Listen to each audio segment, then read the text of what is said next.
Can you imagine a world where almost no one can read?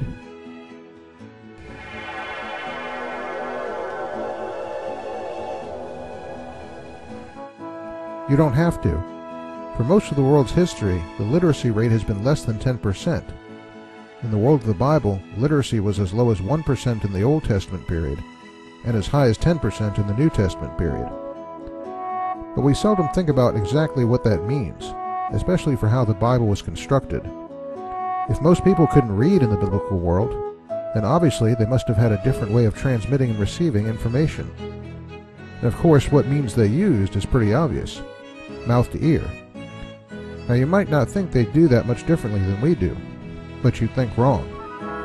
In a world dominated by oral transmission, human communication is much different than you'd expect.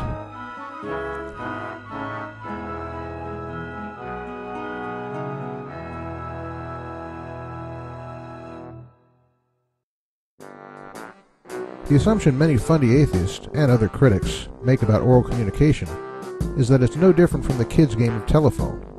You know how that works. You start with one person whispering, "Hello, how are you?"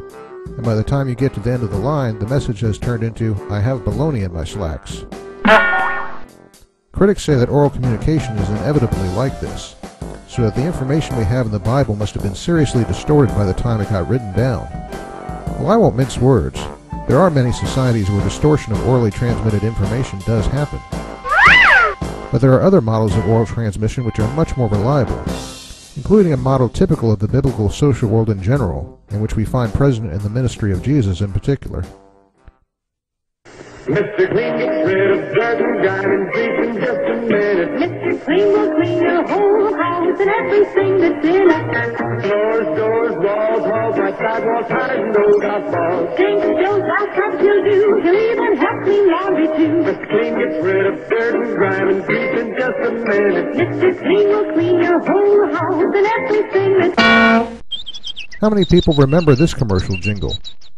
How many people want to forget it but can't? The Mr. Clean jingle is a catchy little tune that is specifically designed to stick in our heads. It's full of clever rhymes, and on television it was set to catchy music. Rhyme and melody are two of the best weapons against forgetfulness. The societies which surrounded Israel, Mesopotamia, Egypt, Greece, Rome, and others, placed a high value on the preservation of ancient traditions. The goal of a learner was to memorize their cultural tradition, and educational methods were designed to enable that memory. Not surprisingly, many of the techniques used in ancient education to enhance and enable memory bear more than a passing resemblance to techniques used today by memory enhancement experts, and by stuff like that Mr. Clean jingle. Repetition and recitation, putting things to music, and the use of things like acrostics and rhyme were as much in use to aid memory then as they are now. You can understand the urgency of this in a society where most people couldn't read. Today, many people don't bother to remember the things they learn because, well, all you have to do is look it up again on Wikipedia, right? Needless to say, that was hardly an option in the biblical world. If you wanted to be a good student, you had to have a good memory. Now, that doesn't mean that literate people didn't have good memories like everyone else. There were other reasons why a literate person needed a good memory. For one thing, the typical writing service of the day, a scroll, was too unwieldy to deal with. For another, their social world considered development of good memory to be an important part of having good moral character. The Greek philosopher Aristotle regarded memory as part of wisdom, and the Roman orator Cicero made it a divine attribute.